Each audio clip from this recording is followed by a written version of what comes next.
Hello bos, selamat petang saya Abang Pang. Hari ini kita kedai ada dapat yang kereta ni, customer yang trade in punya. Okey, tahun 2008, register kat Malaysia 9.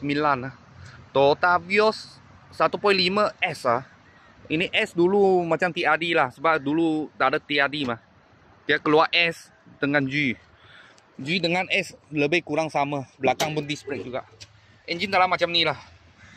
Sampai sekarang pakai Denso punya itu spare tank lagi oh. Boleh nampak. Kalau Denso punya semua original lagi. Semua original. Lepas tu kuning-kuning macam tu. Okey. Dia depan punya molek semua original. Original stiker, kereta baru stiker. Sampai sekarang. Sampai sekarang. Toyota punya cok. Gam original. Cuma cat tak cantik ah. Boleh nampak dia punya leka sudah tak cantik. Bubung punya leka pun tak cantik sudah. Tahun 2008 punya. Dia sport rim pun sama juga.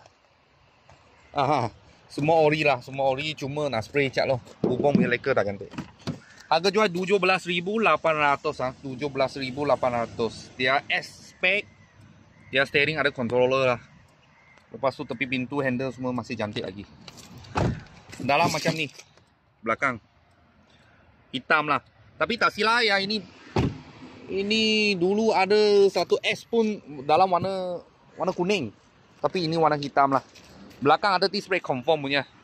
Ini sini belakang kosan ada kena cat sudah clear. Kalau spray cat, kita boleh tolong spray lah. Kita boleh tolong spray. Tapi 17,800 ini harga macam ni punya condition. Tak ada spray. Tak ada spray. Kalau bos-bos dan kawan-kawan siapa tengah cari satu kereta nak sendiri tukar warna, kita sini ada sebiji, ambil. Nak tukar apa warna, you bagi tahu sama saya tukar kasih you. Kalau ada apa murah-murah kata, saya akan video lagi. Thank you bos, thank you.